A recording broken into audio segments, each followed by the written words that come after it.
Hey everybody, welcome back to another episode of What's on the Playlist. This is Season 4, Episode 82. I'm Chris Romero, owner of Cutmaster Music here in Albuquerque, New Mexico, where we are all about creating incredible events, packed dance floors, and helping couples throw the best party of their lives. But today, I've got a special, this is a special episode because I've got an amazing guest joining me, and I'm not even going to consider her a guest. She's a co-host today, people. She's a co-host. And if you spend any time in the wedding industry on Instagram, chances are you've come across her. She's known for her Ask a Planner Monday series, and today is Monday, so we got a special one for you, where she shares practical advice, real talk, and behind-the-scenes insight from the planner's perspective. She's also the face behind Meredith events and someone who's become a trusted voice for wedding professionals all across the country. So today we've got Meredith Benvenuto. Welcome to What's on the Playlist. Thank you. Oh, There they are. thank you. Yeah, well, today it's going to also be Ask a DJ Monday. Ask a DJ Monday? It's now no longer Ask a Planner Monday. It is Ask a Planner and a DJ Monday. Oh man, I'm stoked for this. So Get ready. we've been talking about we need to get you back on the pod, and today it worked out schedule wise for us, and then it Finally. didn't work out for my typical co-hosts, Victoria and Tony. Tony actually had a wedding this weekend. Oh, yeah. And Victoria, I believe, was doing that wedding with him. It was for a friend of Tony's, and they were in Taos. Oh, yeah. So Tony's still there, but then Victoria is actually flying from here to Syracuse, New York, there's a conference going on called DJs Assemble. Oh, yeah. And so she was asked to actually go out there and play for one of the parties at that. So she's doing that Nice. this weekend. And that came through like kind of the affiliation that I have with a group that's called DJ Think Tank, Yeah. which I'm actually going to be at, Tony and I, next week in Tahoe. You guys are doing big things. Man, I mean, it's been crazy. This is kind of why we haven't been able to get on the pod for a minute. But we talked about doing the pod, and it was like, hey, when does it work for you? When does it? Yeah. Today worked. I'm like, let's come in. Knock it out. Yeah. You're a host now. You've been talking about having your own podcast, so here it is. Oh, this is the prequel to the pod. Yes. Everybody has been saying why not do a podcast, because Ask a Planner Monday winds up being like a podcast. Right. So this is the practice for that. So There we go. yeah, let's make it happen, because you guys have so many amazing questions, and I'm always impressed by the kinds of questions. So these are all the questions that they've submitted that, my followers are desperate to hear from you, desperate to hear from me, that they really want to figure out how to make their wedding function beautifully. And I love to hear how they phrase things. The kinds of questions they ask are always so fascinating to me. So, yeah. So tell me, before we get into the questions here, so how did Ask a Planner Monday come about for you? It's funny because I had posted a few reels back to back, and somebody had written, different people had commented on them, this may be a stupid question, but... And it had happened in 3 reels in a row. And I realized so many people had so many questions. And this was before ChatGPT. Right. That felt so embarrassing that they didn't feel like they can ask anybody. So they were asking former people they knew that got married, and they were getting bad answers. Or they were asking people who had a vested interest in them spending more money. So I am a person that has no interest in them spending a bunch of money. I'm not trying to sell you anything. So I am just a person with a great breadth of experience who is not interested in necessarily protecting all of the little tender feelings. Right. I am interested in getting you really good information that has nothing to do with AI, that has everything to do with protecting your wedding in the way that you want to experience it. And I think that's like the coolest part of this, and that's what I think a lot of people, especially newer people that come into your world, can't believe. They're like, "Wait, is this for free? Yeah. Like, are you really doing this, right?" Totally. And so that's what's awesome, is that we're not gatekeeping anything. Mm. And we were talking a little bit beforehand, and you were saying, that you kind of go through and you'll filter some of these questions because it makes total sense to really ask the questions or answer the questions that so many people have, right? Mm-hmm. I mean, this is, and you have, I think, from the planner's experience, probably the most knowledge out of any vendor because you have to know all the different lanes. Definitely. Yeah. So I have my finger sort of in the pot of everything. And what's interesting is how many vendors are asking questions as well. Right. Other planners that are like, I'm in this situation. What do you think That's what about it? I've noticed. Yeah. What do you think? New planner here. What would you do Yes. during that?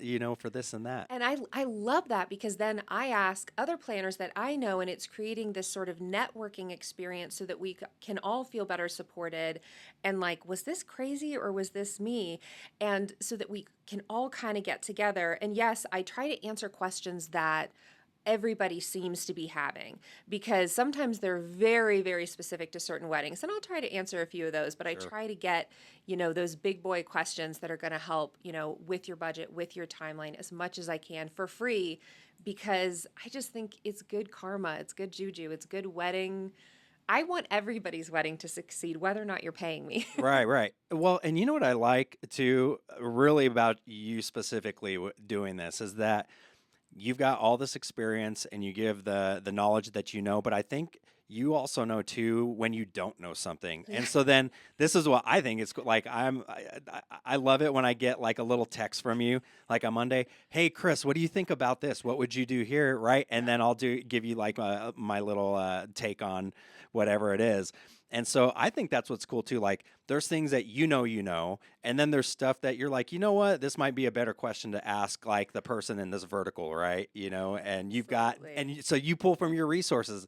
That's what's awesome is that like we'll get, Mara Jane for photography. You might hit up Emily or somebody, with, and just have all these different vendors kind of chiming in and giving like legit advice. Absolutely, because if you come into the number one thing I would give anybody coming into the wedding world, if you come into this with any sort of ego, you're dead in the water already. Yeah. That is the worst thing that you can come in. And if you think that you know everything, you are doing a massive disservice to your couples. So I learned something at every single wedding, and I'm always learning from other vendors. So I am always going to say, if I am not 100% sure that I have a good answer on this, and I will say this is my own personal experience, personal opinion. Right. Anybody come tell me what else, because there have been times when it was just a couple weeks ago, Mara reached out to me and she was like, I totally disagree. And she and I talked back and forth and I understood what she was saying. And then, I sort of shared her feelings on it and I'm like, this was her opinion. Yeah. And that's okay too. And that's what I like about it is if I can come in with no ego and say, different vendors can give you different advice, but as long as we are all trying to give you the best case scenario and you're not getting advice from people that are not experienced, as Right. long as that advice is coming from people with experience, I'm all in. I love that. And I think too, just having it's everything is in perspective, and I think a lot of couples just in general will ask for advice, thinking that there's a piece of advice that covers it's blanket, right? And it really isn't. Like your wedding is your wedding, so the dynamics are different. This is where I may not be able to answer this question, and we'll see when we get into some of these today. Like we, because it might the answer a lot of times is it depends, right? Yes. And like, can I have some more? So sometimes they'll send me a short question and I'll DM them and say, I need this bit of information. Give me this, this, this, and this. And then I can answer. And a lot of times those are timeline questions. Right. That's what I was going to say. When should I do this? Well, I have 1,000 additional questions on that Right. so that I can get you something really, really solid. And I think my followers are so incredible at being able to get down to the nitty gritty of the question where I can answer it, where I can give really good information, or where I can find that information for them. So I love it. I know it sounds kind of silly, but like it's the thing that has like breathed so much life into wedding planning for me. I could tell. I mean, just like because, go follow her. What's the MeredithKeatingEvents.com. Meredith Keating Events? Meredith Keating Events on Instagram. On Instagram, and every single Monday. It's for real, people. You'll see. Just go and then go in and ask the questions that you want, especially if you are planning a wedding. But let's get into it. Yeah. Ask a planner Monday. Ask a DJ Monday. It's Monday, so and I'm actually gonna try to get this episode out later today. Oh, good. Okay. Yeah, let's do I'm gonna work on it and let's make it a legit. Cool. Ask a planner Monday. So we've only got about 1 million questions here that Meredith has compiled, and these have come from She put a post out last week about this, prepping, and then some of these are going to be live. Like maybe if they might have questions coming in, this is what happens. And to tell them as well where you typically do Ask a Planner Monday. I typically, okay, all right. I am not, okay, maybe I am an old lady. I love to mall walk. It is my favorite thing in the entire world. And if you're not mall walking, you're not living. It is temperature controlled, visually interesting, and you get your steps in. So I realized I had to combine two things in my life or I was never going to be able to do Ask a Planner Monday. So I mall walk, and all the people at Dillard's know me and they think I'm nuts. And they all listen. Some of them will follow me and listen to my answers. That's funny. Because one of them stopped me and she was like, "Are you a life coach?" And I was like, no. Well, kind of. Like a wedding? Like, I'm not sure. So, yeah, you'll see me just bopping around Dillard's. And sometimes people will DM me and they're like, "What was that top behind you? Can you turn around?" And I'm like, "Oh, yeah.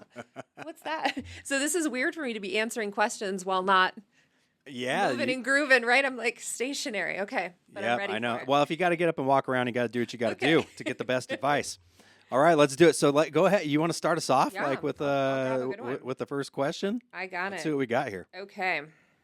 This is one of my favorite ones. What do you think the difference is between a luxury DJ and a budget DJ? Oh man, a luxury DJ and a budget DJ. So, I'll tell you this. I feel like any company and any business is going to have an experience from first touch point all the way to the very end. So most people that are looking, or most couples, I would say, that are looking for DJs, if you don't already have a planner or somebody that's referring somebody to you, I would think it's logical that you go to the internet. And now we're going to AI, right? A lot of times. So, but if you go to the internet, all right, and you go and look at a DJ's website, I feel that's like the first touch point, and that's the first experience. What does that feel like? Does it feel high end? Are they using high end photography? Are they using clip art still? And this is funny, and you think I'm joking, but we have people here in our local market that if you go to their website, they are using basically clip art from 1993. Correct. Or they just got a picture of their business card up on there or something like that. You can't even click on their links. Yeah, can't click. I mean, so this is real, right? So that immediately will tell you, okay, but budget level or elevated experience, right?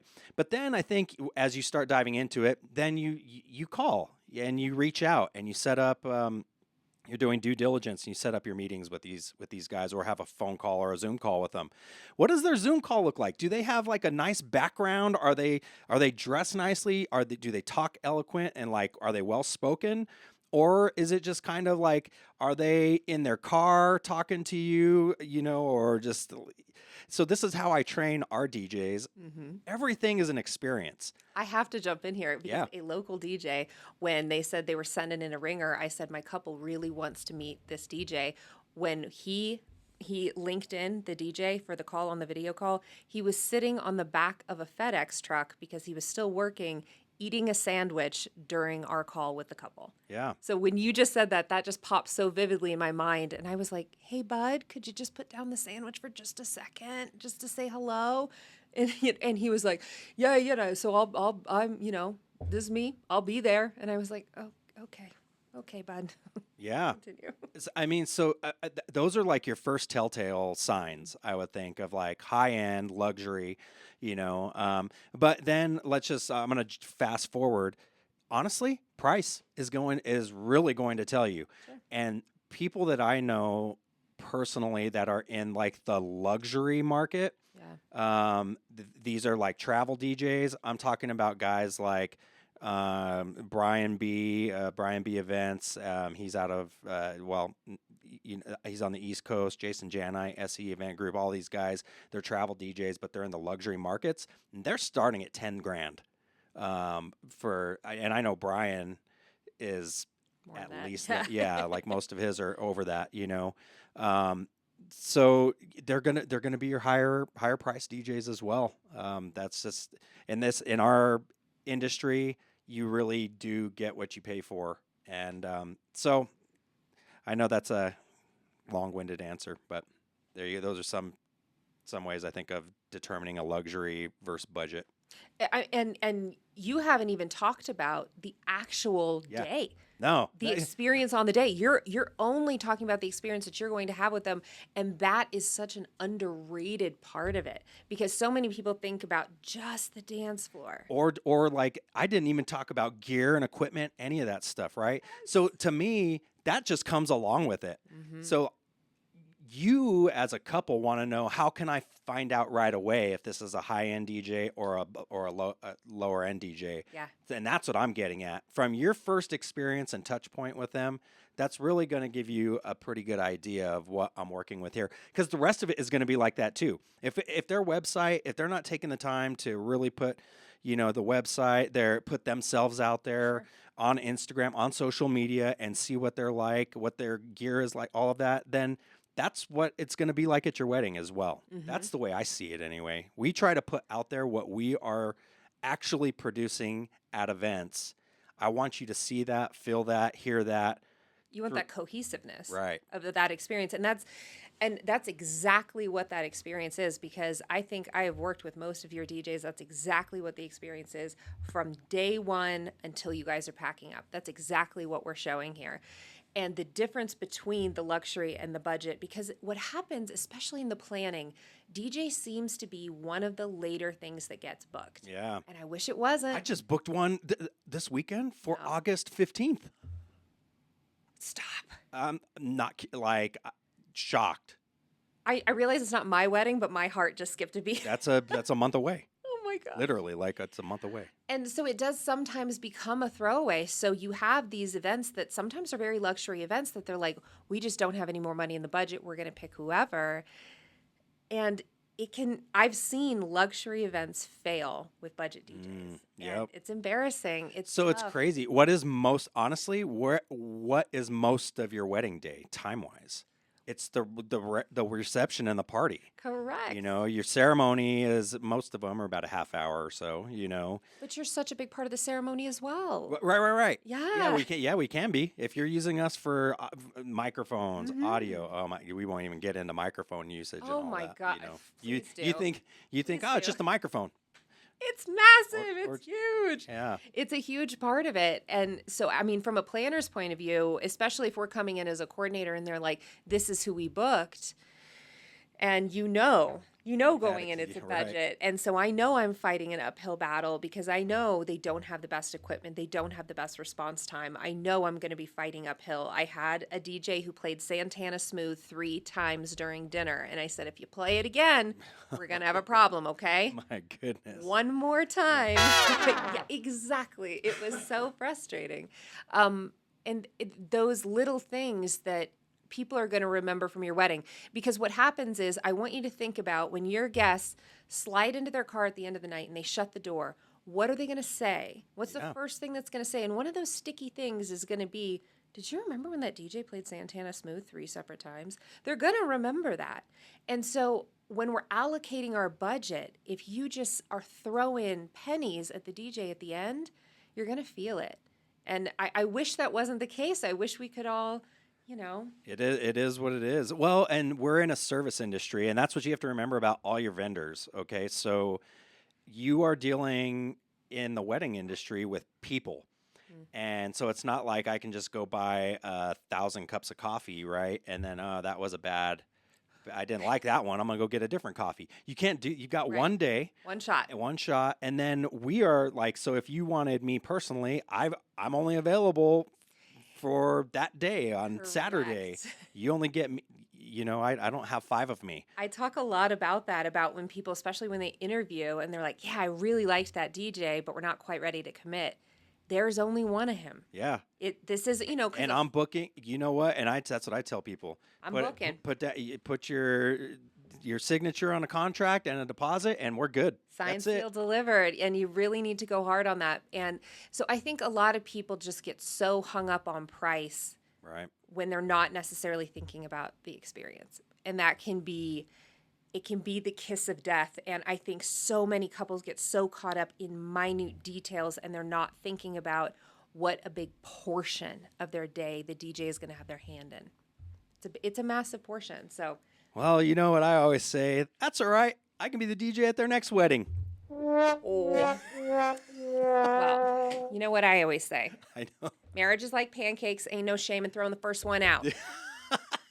That's what I said at my last wedding. Oh man. Okay, let's right. keep it going. All right. Yes. So let's see. Let me look at the list here. Mm-hmm. Let's just are there times planners make your day harder? That's a good question. You know what? So this kind of gets into budget level, higher end level, elevated events.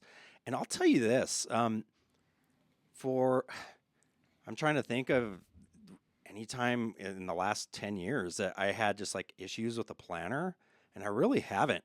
Honestly, the planners, and if you follow us enough, I advocate for planners all the time.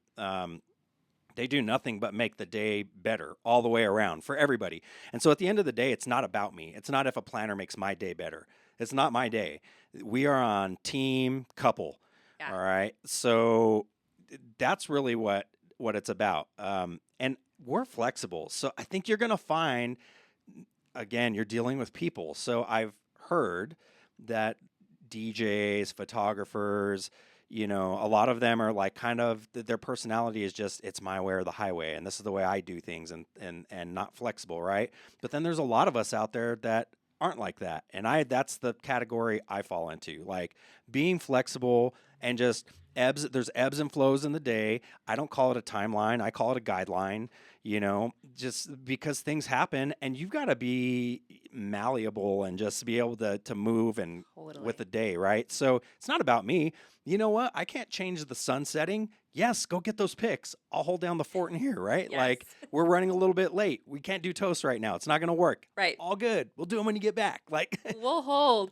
But I'll tell you, that's another thing, especially when you get a little too deep in the luxury market. Sometimes those DJs are not malleable Right. and not willing to work with you. So there is kind of that sweet spot about being able to work. And as a planner, you have to be malleable too, as a planner or coordinator. So it's interesting that you said that. But when you find those vendor teams that work well together, are both interested in working as a team, there's nothing better. yeah, it just makes everything becomes elevated all the way around the experience. So I'll tell you this, and I'm going to expand this question to: are there times vendors make your day harder? Yes. Okay. And so I'll tell you what makes my day harder from any vendor, whether it's a planner, a photographer, a videographer. And honestly, there's like a few things. Number one, when they're not nice. I mean, it's just the easiest thing on earth, right? 100%. They're just not nice. Like everything is like they're almost like they walk into the room and they just start yelling at you. And I'm like, whoa, like, hey, hi. Yes. Like, I'm hold on. Chris. Hello. Yeah, like they just start. Do you have the timeline? Do you know when this is gonna happen? Do you know? Like, okay, hold up. Like, so just things like that, right? Make things harder. And that's really at the end of the day, like being nice. I think when they are easily,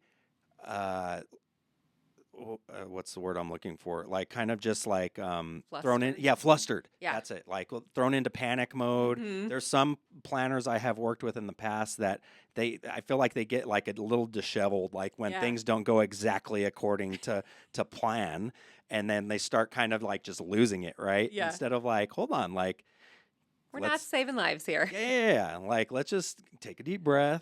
We can't make good decisions if we're all. Right. I tell this to my kids. When you get upset, like whether you're on the basketball court, in the classroom with friends, in life or whatever, take a deep breath because you cannot make good decisions if your head is not clear.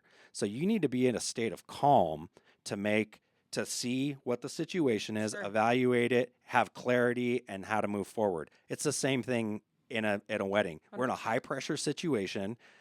Sometimes things don't go according to plan. Instead of yelling and pointing fingers, we don't got time for that. Yeah. We need to next play this. Just make it right. Yeah. Like, so what do we need to do next to stage. Like move forward? Move. Yeah. That happened. Completely agree. Right. And sometimes there are going to be villains on the day that are going to be a little nutty, that are going to come at you and continue coming at you.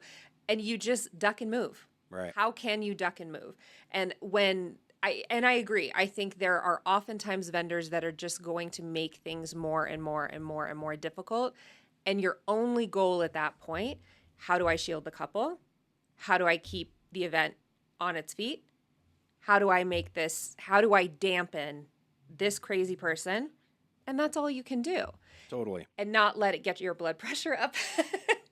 That's one thing I've learned over time, and I think that's come with not just like the DJing or anything like that. It's come with being a basketball coach, having kids, getting older. Like all of that stuff just plays into like being into.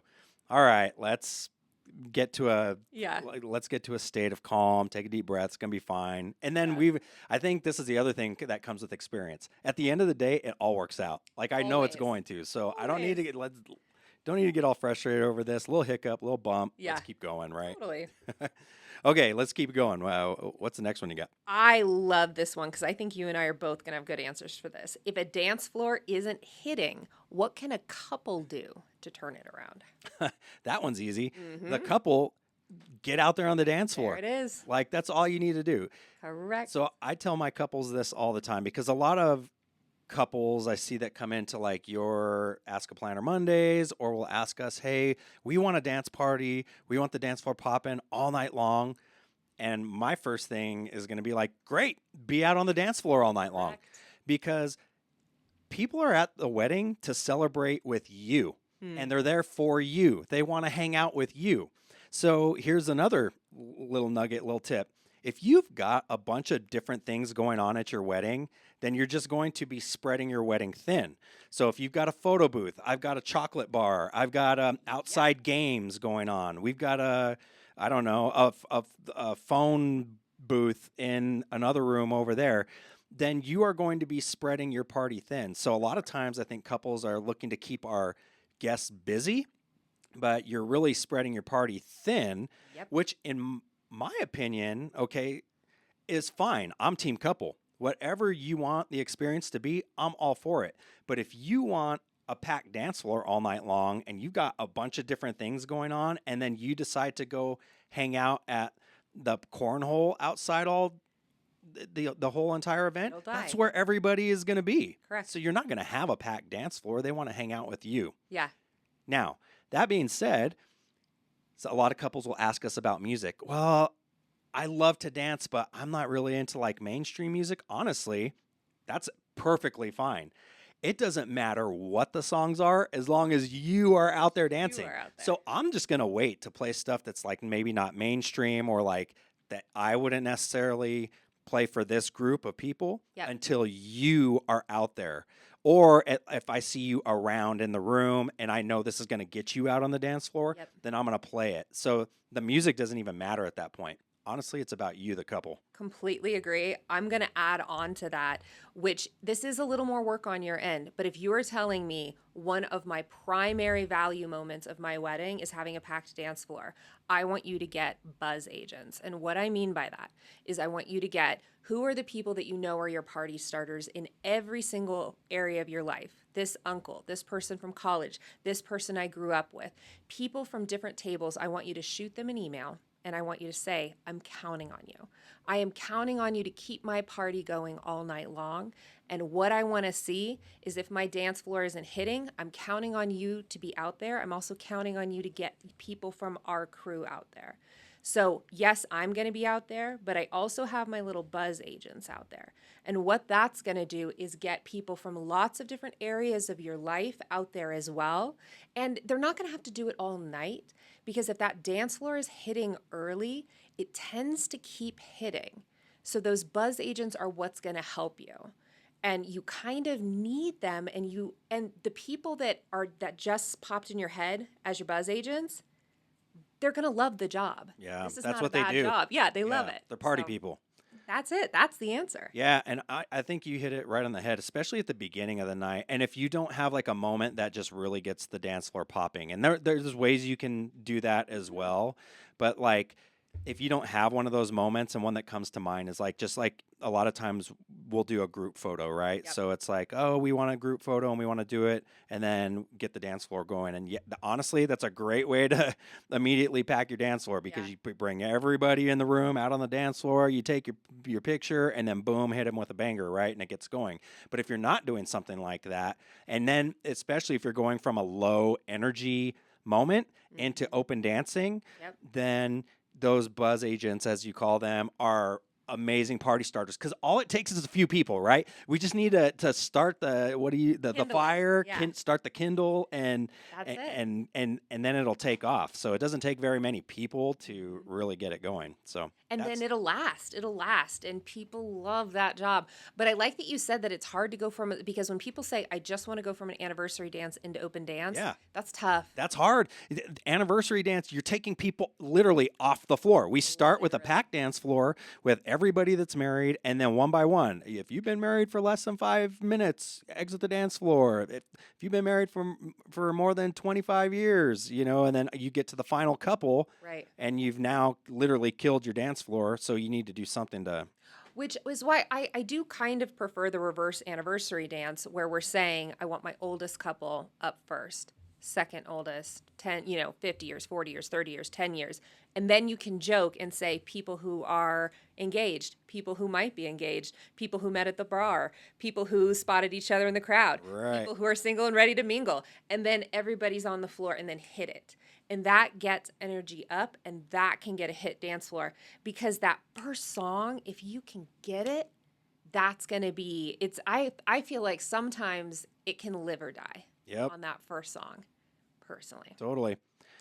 Okay. I see one on here that looks like says, for Chris, Take me there. does the music matter when guests are being seated? I think the music always matters. I agree. And even so, that's a moment that is like maybe not like high impact, but it matters, right? So, and the reason why it matters is, you know what? Go into a room that has no music and go into a room that does. Mm-hmm. Like, Mm-hmm. and just feel what the energy, what the atmosphere feels like, right? Just, I mean, plain and simple, music matters in all instances. It's one of my biggest pet peeves is when I have guests arriving and the DJ is like, oh, yeah, sorry, I'm going to get all my, oh, sorry, I just a second. No, no, no, no, no. If my guests are arriving, I want something playing. Yeah. Something. We're walking into a room, right? Like, I'm all about the experience. Like, I'm walking into an experience. What does that look, sound, and feel like? Mm-hmm. And so, again, the music absolutely matters. But I also think that this is a fun time for you as the couple. Like, so I think that, a lot of times couples just think of the night in terms of dance music, and really it's not. I think dinner, maybe the coming into the room, your pre-ceremony music, cocktail hour, those are great opportunities for you as the couple to put a little stamp on the event, especially if you have kind of like eclectic taste in music, right? Totally. Like, here we like stuff, but this isn't really mainstream, Perfect. Put it in cocktail hour. Perfect. That's just like background vibes anyway. And how cool is it if you just got some little background music going and someone notices it and is like, this is so Meredith and Michael. It's exactly You what know? at our wedding. My husband loves Pearl Jam, and Yes. he wanted to do instrumental Pearl Jam, and I could see his college buddies like lighting up. As they were being, in the right before a ceremony, I could see them kind of turning around like, oh my gosh, is this Pearl Jam? And it made them really happy, and it made my husband really happy. It's win-win-win. Totally. It matters. It matters. It matters. Yeah. How many opportunities are you going to get to play with music? This is why I love DJing, because that's what I get to do it every weekend. But how many times do you as a couple get to plan your wedding and then and create the soundtrack to the greatest day of your life? Totally. Okay, but now I have one that's off book. Okay. How many songs should be in a processional? In a processional? Mm-hmm. So, like, As we're just walking talking about down like the walking aisle. down the aisle? Uh-huh. Because I have a lot of feelings about this. Oh, man. I mean, so I'll tell you, I guess what we do most of the time it's just one. I say two. I mean, Wedding party, one for the bride. yeah. That's So it. that's I was just thinking of wedding party, Right. but that's usually what it is. It's just one for the wedding party, and then the bride has her own song. And so the wedding party, now this is where people I think get caught up, is that they think that, oh, I'm not going to have enough music or the song's not long enough. Yes, it And is. and so yeah, I mean as a DJ, this is why again why you need a DJ for your ceremony is because I can just loop, Right. or find a point in the track where we can loop it and keep it going. And it'll feel like one song and it's seamless and it keeps everything cohesive and together.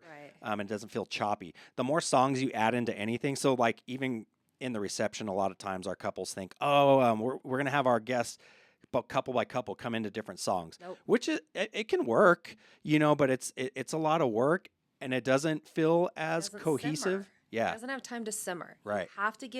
You have to give guests time to hear the song, let it soak in, and let the moment land. And that's what happens is TikTok is giving that like the doors open, the doves fly, and it's a 10 beat on Beyonce's Halo, straight into Here Comes the Sun, the Beatles, and then it doesn't give time for the moment to land. Right. And so let it simmer. Yeah. Give it a minute.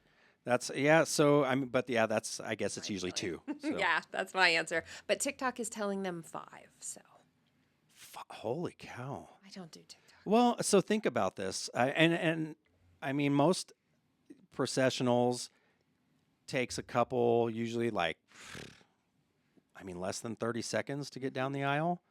So you're playing less than 30 seconds of each song. Mm-hmm. Yeah, and you're right. Like it's gonna feel choppy. It's not gonna feel right. You're depending on your DJ. Better be good. You got to fade in, fade out. Fade in, fade so out. Got to have those cue points on.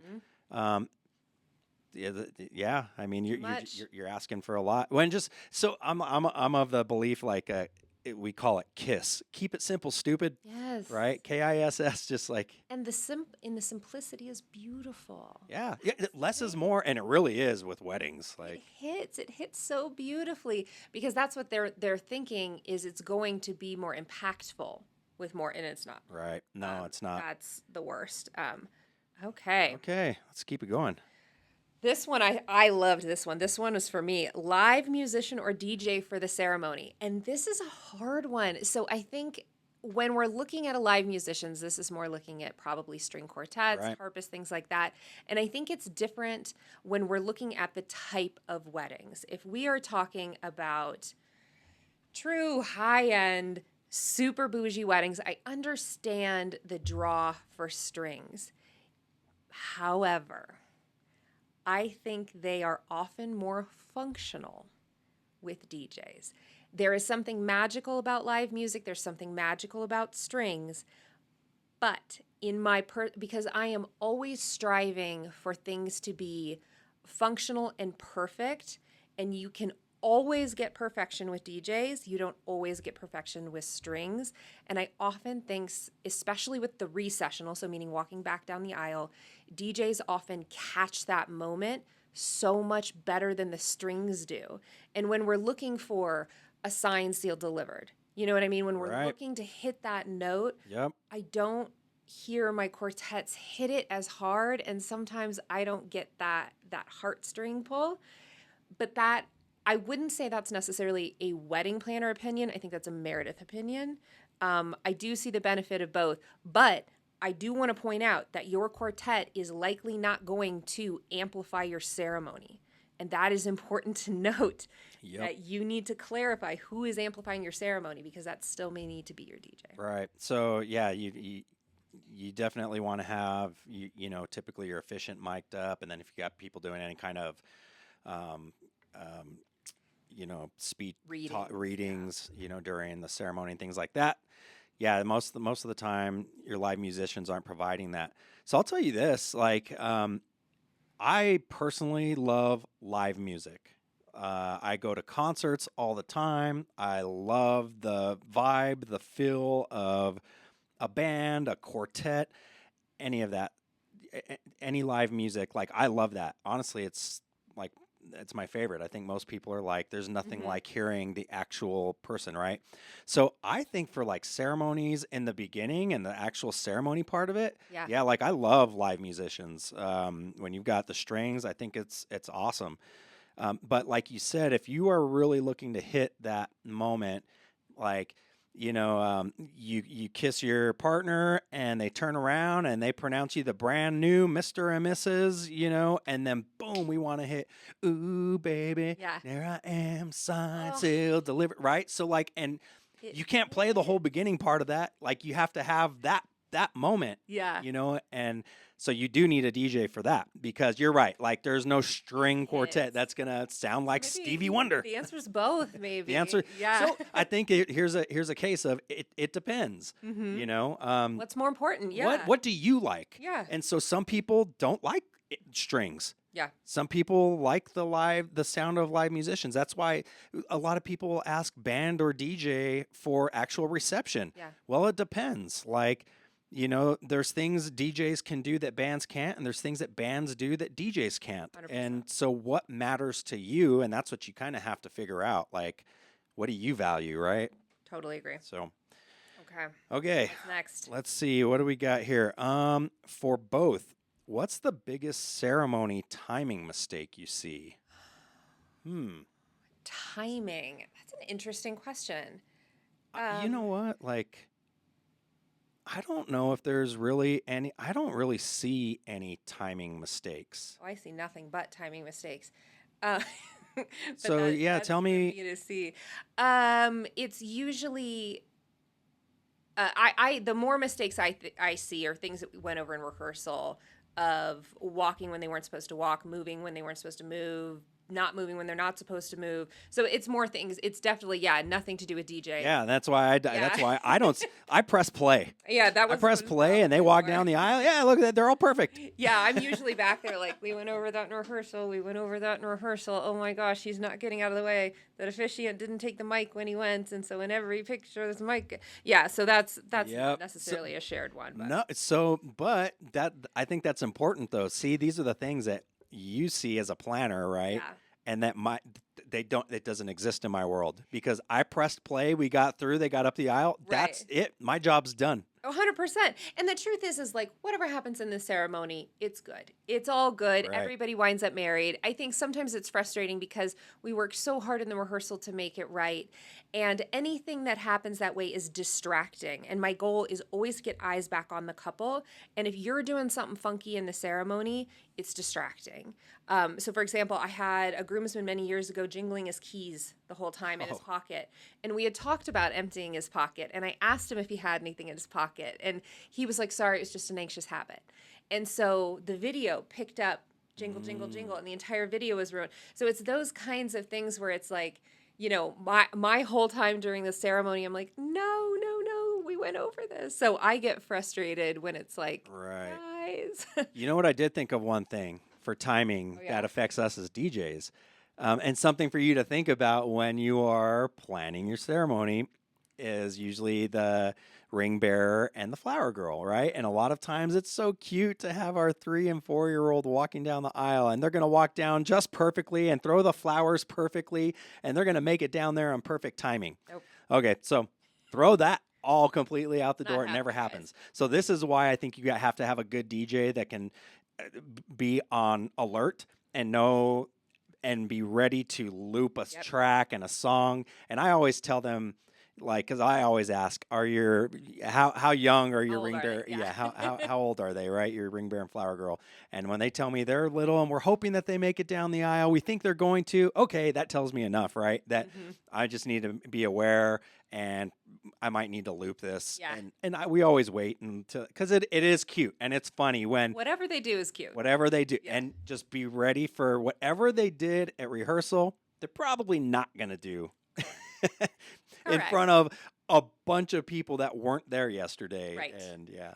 What I always tell them is 18 months to 5 years old is the danger zone in there.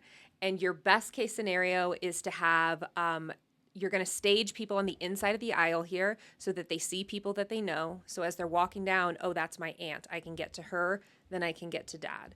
So you can stage people here. My other thing is if they are in that age range, 18 months to 5, I want them to go first. I don't want them anywhere near my bride because otherwise you are going to watch a temper tantrum right before you walk down the aisle, and that's going to dysregulate you. So they go here. We are not bringing in little baby children at 8 a.m. to have their hair done. No, ma'am. They come 45 minutes before the ceremony, dressed and ready. That's best case scenario. We have toys. We have new toys. We have wrapped toys. We have candy. We have new snacks, things they haven't seen before. Novelty, novelty, novelty. Go down the aisle.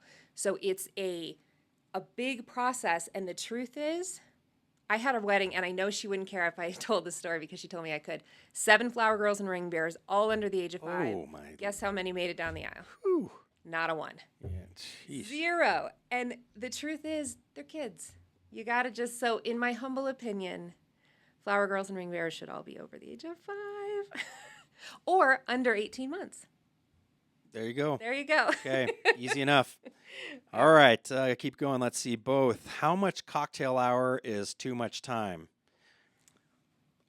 I would say over an hour. 1 hour, yes. Anything over, I think 75 minutes if you have a ton of hors d'oeuvres and soft seating is okay.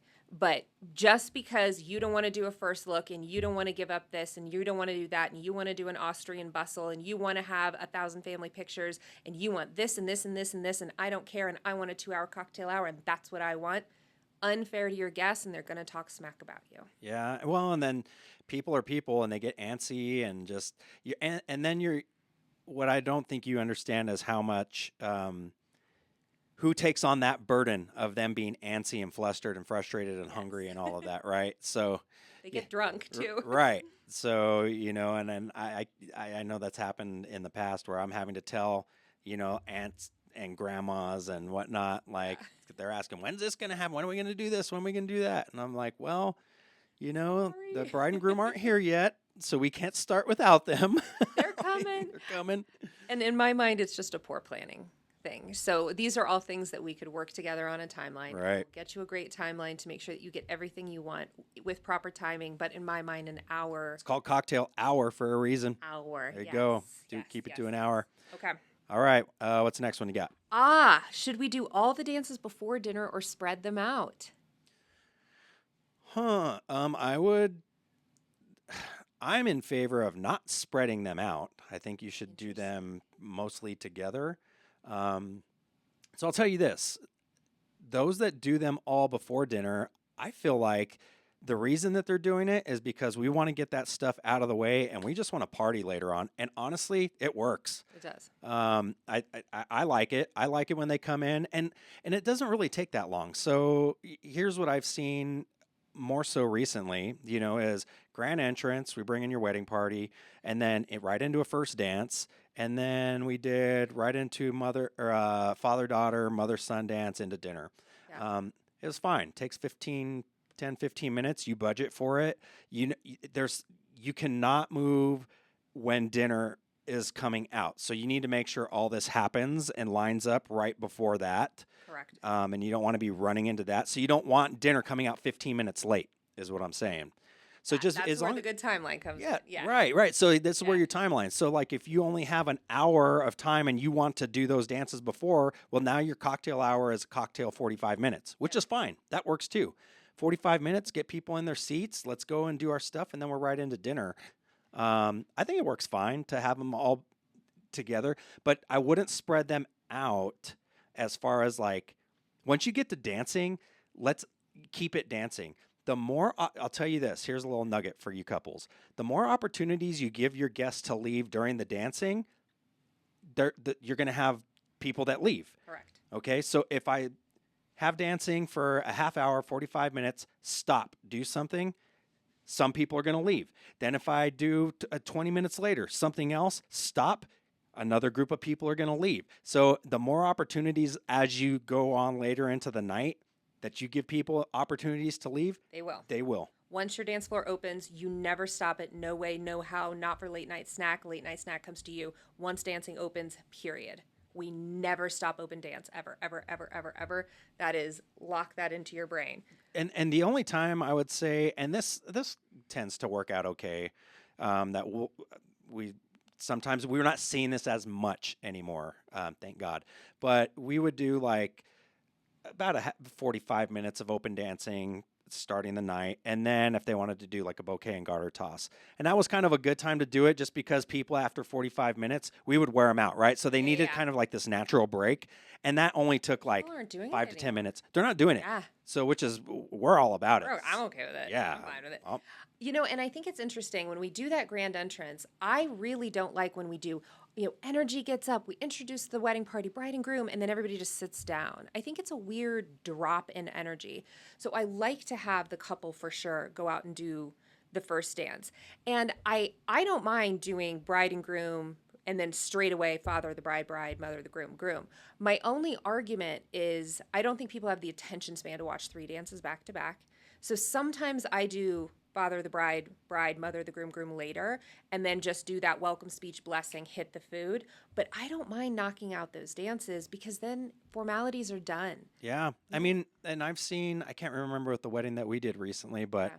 I know we've done a lot of where couples come in, grand entrance, we go into dinner, grand entrance, they do their first dance, go into dinner, and then at the end of dinner, usually like toasts, and then father daughter, mother son dance, and then off into basically open dancing at that point. So that tends to work fine. And the only reason we did that was because of the sunset. So everything is around golden hour shots. So that was Right. so there's so many things to take into consideration. But in my humble opinion, those are the only things that I would hold food for are those 3 dances. We are not doing long-winded speeches, nothing like that. You could do a blessing, but that's it, or a very brief welcome speech. Right. People do not like to wait on their food. So anything that takes longer than 15 minutes, absolutely not. Yep. We're moving on. All right. Okay. Okay, here's another one. It says for both, do we actually need a grand exit? And I would say 9 times out of 10, there isn't one for us. So things to think about, though. So I don't think you need a grand exit as far as like sparkler exit or, oh, the bride and groom are leaving now, everybody wish them well, or anything like that. But one of the things people do remember a moment, that this is like a psychological thing, and one of those things is how they feel leaving your wedding. So basically how they feel at the end of their night. And so that could be a moment. And this is one of the reasons why I like 2 to 2.5 hour open dance floors, is because when we end at 10 or 10:30, you're still going to have most of your people there at the end of the night, and you leave them wanting more. And that's what great entertainers do. They leave you wanting more at the end of the night. So if we end at 10 o'clock and we go out with a bang, fist pumping, everybody there at the end, that is a moment, and they're going to remember that.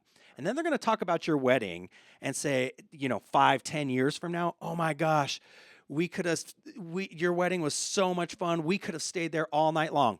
They wouldn't have. They wouldn't have, but that's what they think. Exactly. And that's what matters. And that's what matters. Totally and that's agree. what gives you all the good feeling and the good vibes. Yeah. And honestly, that is your grand exit. Completely agree. I favor a really amazing final song on not a private last dance, an amazing final song. Yeah. Whatever your favorite song is with everybody around you dancing, rather than because a sparkler exit is the most contrived. It doesn't feel organic. It is a bunch of drunk people like We're staging a moment. It's staged. Yeah. And they are difficult to set up. A lot of venues won't allow it. You need a planner there. You've now held your photographer there for a lot of times, which can be very expensive. Right. And is it worth that picture? If a sparkler exit is so important to you, then as soon as the sun sets, pull your wedding party only. Get them off the dance floor. Go take 15 minutes and do a fake one. Get them back on the dance floor. Don't take all your guests. Don't do a fake exit, because then that's going to kill your dance floor. But just your bridal party and your parents, because that's the picture you want, right? Right. But other than that, no, we don't need to do a grand exit, because what you're going to remember is that like amazing last song. All right. I'm going to jump in here for just a second. Meredith and I got talking, and before we knew it, we had recorded enough great conversation for 2 full episodes. So rather than cram everything into one show, we're going to hit pause right here and save the rest for next week. Trust me, you won't want to miss it. We get into even more about working with your planner, creating an incredible wedding experience, and some great behind the scenes stories from both of our perspectives. So make sure you're subscribed to What's on the Playlist, and I will see you back here next week for part 2.